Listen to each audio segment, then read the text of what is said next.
Hello everyone. So let's get started with the video. Happy Sunday. This is a chart of the S&P performance in the 2-week March OPEX wraparound when the trailing month is positive for the last 40 years. Okay. So what we see here is that 77% of the time, the week prior to OPEX ends up being bullish. So OPEX is essentially Friday. OPEX occurred on Friday. 77% of the time, the market tends to be green. This week, the week that just passed, was not green, which was the 23%. Now, also, the week after OPEX tends to be bearish, which means that the coming week that we're about to have is supposed to be bearish. Also, 77% of the time, we end up being overall bearish in the next week. Now, if both of those things don't occur, that would be an extremely, extremely rare occurrence. So heading into next week, based off price action, based off of what we see with the S&P and the NASDAQ and things pulling back, ideally, I want to see a bit of a pullback. Based off of all the price action, it shows that we should have some sort of bearish move. And in this video, I'm going to explain to you guys why, based on technical analysis and the next steps moving forward. So we're going to take a look at the S&P, the NASDAQ, the Russell, and we're going to put it all together in a large text, of course. All right. So without further ado, let's get started with the rest of the video and let's take a look at all of these other indices. First and foremost, we have FOMC news on Wednesday. So that's going to be very, very important. And then we have more important news coming out on Thursday. And then Fed Powell speaks Friday morning. So this week is going to be most likely pretty annoying. Obviously, we're going to still make money. We're going to trade and everything like that. But it's not there's going to be some, implied volatility spikes. The contracts are going to get inflated. Things like that are going to end up happening. So we're going to have to trade intelligently. That's essentially what we always do. During the month of February, I had an 87% success rate. And so far this month of March, we're killing it as well. So we're going to continue doing that. And hopefully this week is going to be a fun one. So first, I just want to show you guys heading into FOMC, given the fact that statistically this coming week should be bearish. This FOMC is definitely going to be a big catalyst, more so than maybe even the past few months, because I would say the past few weeks at least, because we are getting a pullback in this trend. So if he starts saying some bearish things, then there's going to be a lot more room to go to the downside. So it's going to be pretty interesting. So there's that to begin with. So now here's what I want to show you guys. We're going to take a look at the large tech stocks, the winners and the losers. So one of the winners was Microsoft. We sold Microsoft, I think 20 cents off of these highs. We sold the entire position and it was a really, really good trade. So the reason why I'm showing you this is because these winners have been a big reason why the market has been being lifted. So if these winners are getting pullbacks like this, and if they don't bounce, then the market is basically going to rest on the shoulders of these other stocks that I'm about to show you. And that makes it a bit difficult because you can't rely on just a few stocks to push the market up. So Microsoft, it's not looking that great. Usually we get a bit of a bounce and then a continued move to the downside on a setup like this. So this is not entirely completely bullish. We need to reclaim 420 on Microsoft. But for right now, we fell comfortably below it. So there's that on Microsoft. The other thing is that Tesla is starting to create some sort of a bottom here at 160. I was showing how 160 was a very, very important level of support. And we are currently holding that level.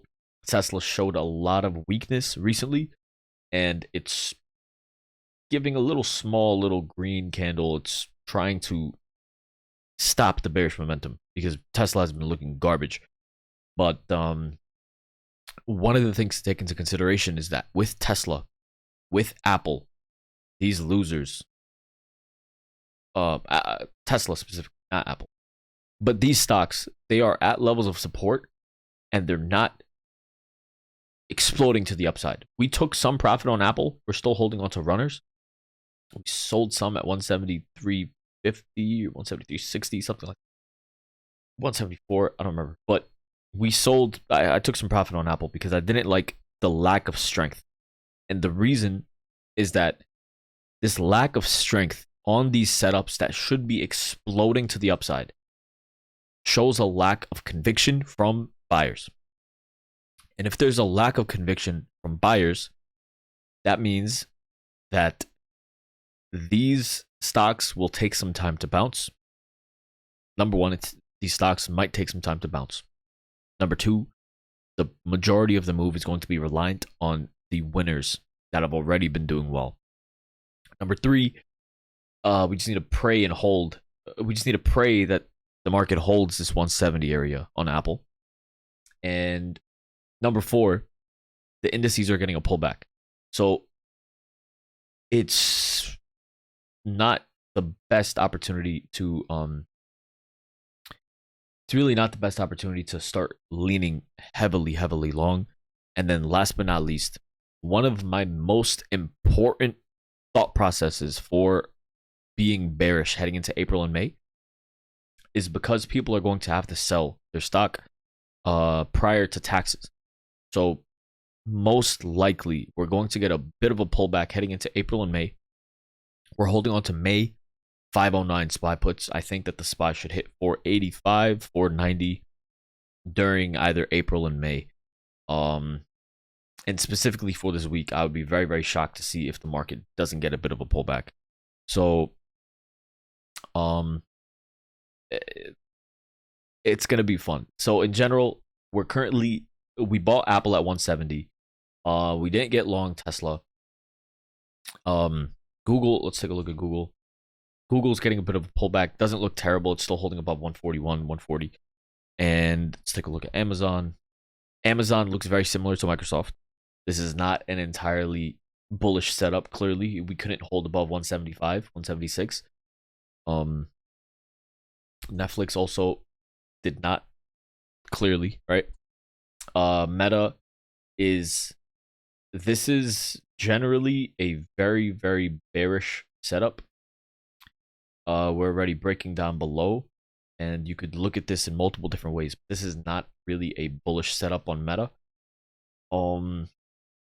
But if we hold 480, then buyers can step in, and if buyers step in on Meta over here, then that would mean that buyers would step in on Tesla and Apple as well. So there's a lot of things that there's a lot of different things that I'm showing you guys right now.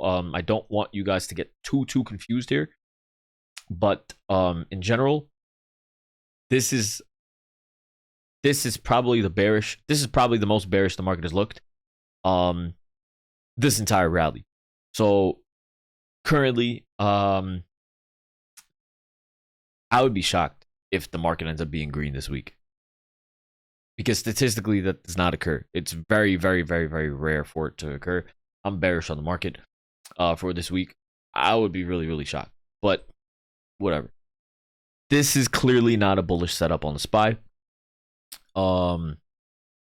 I would assume that we should get a break below 506 at least. That would be a pretty comfortable move to the downside.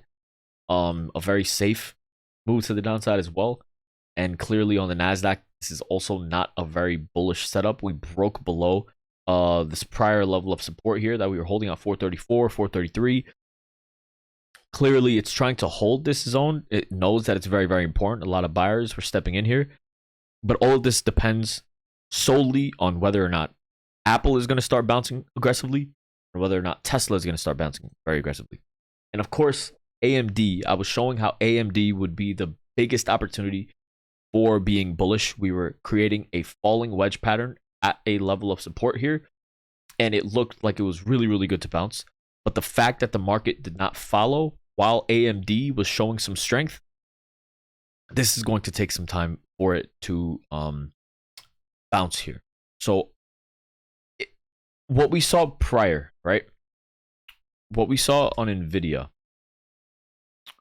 back here, what we saw on NVIDIA back in September, right? NVIDIA and AMD back in September were starting to bottom out, show a lot of strength, and were beginning to bounce pretty well, right? But all of this was occurring while we were bottoming out and showing strength. The market was pulling back. The S&P was pulling back. So I'm interested to see if AMD and NVIDIA can start to bottom out and create this strength again while the market is falling.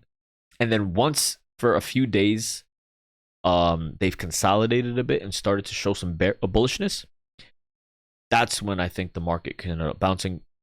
And it's going to be interesting to see if that ends up occurring. Because currently on NVIDIA and AMD, obviously, but currently this is a pretty bullish setup. We should get a continuation to the upside. I'd be surprised if we don't see 194, 195 tomorrow. The level of support that needs to hold is 189, 188. And if that holds, then we could just continue rising. But if AMD and NVIDIA continue to rise and the market continues to fall, then it would actually be a good sign to start maybe buying dips in loser names in tech and the S&P. But my thought process for that is because history. AMD and NVIDIA did really, really well. And they started to bounce. The market was still falling. So once they bounced even more, then the market caught up. So that's essentially what I'm trying to look at, and what I'm going to be looking for heading into the next few weeks. But currently, I think we're positioned pretty well. So I hope this is a good explanation of what is currently going on in the market.